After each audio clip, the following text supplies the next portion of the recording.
Jazo taarifa hiyo kwa makini. Rais William Ruto ametia saini kuashiria mswada wa mabadiliko ya kodi ya thamani ya bidhaa yani VAT kwenye mafuta kutoka 16% hadi 8% katika hatua ambayo inayolenga kupunguza makali ya gharama ya bidhaa hiyo muhimu kufuatia ongezeko la hivi karibuni la bei ya mafuta. Wakati huo huo, naibu wake Profesa Kithure Kindiki amejitokeza kuunga mkono uamuzi huo, akitetea hatua za serikali na kuhakikisha kupanda kwa bei ya mafuta na mgogoro wa kati, huku ukosoaji ukiendelea kuongezeka kutoka kwa baadhi ya viongozi wa upinzani. Mwanahabari Phoenix Oluoch na mengi zaidi.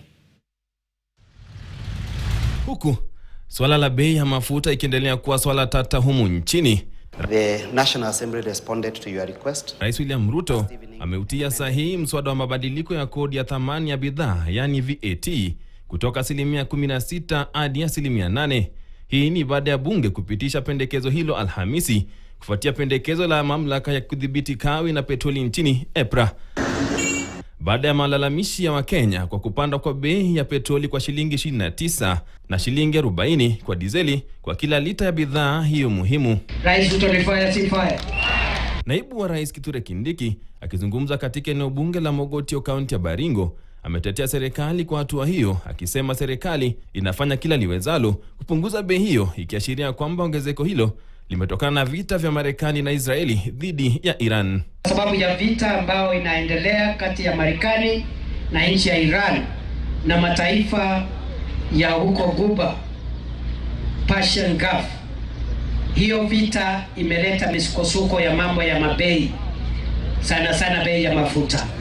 Serikali ya Kenya itafanya vyovyote vile kudhibiti hiyo hali, na mimi nataka wananchi musichochewe na viongozi ambao ni matapeli. Na bado watu wanasema hapa ngenge, bado iko hatua zingine jikoni ya kuteremsha. Ile ilikuwa imetangazwa 206, sasa imefika 197, na bado iko hatua zingine tunachukua hapa mbele. Tutadhibiti hiyo bei irudi mahali ilikuwa, ndio wananchi wasiumie maneno ya uchumi. Kindiki vile aliwafokea viongozi wa upinzani, akiwataja kama wasiokuwa na sera na wenye kujitafutia umaarufu na swala tata la kupanda kwa bei ya petroli, na vile kupuuzilia mbali wito wa maandamano.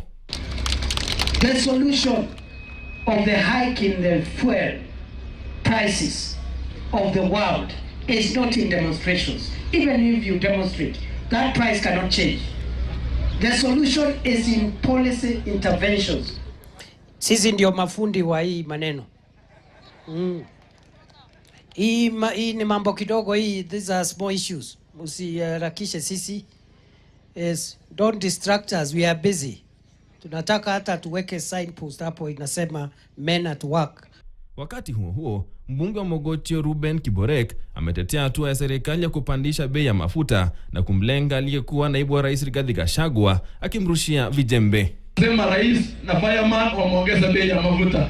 Wewe nikuulize wewe wa Munyoro na hiyo ati yako. Si wewe juu na wewe ni mwanaume na wewe ni mzema kweli. Wewe unaona ni kama unatupenda. Tafuta panga, tafuta rungu, tafuta mshale. Ile unakuanga na helmet na unakuanga na bulletproof kwa file na helmet na panga.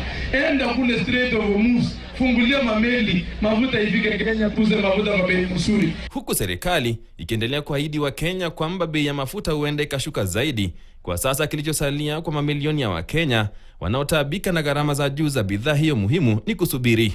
Phoenix Oluoch, KTN.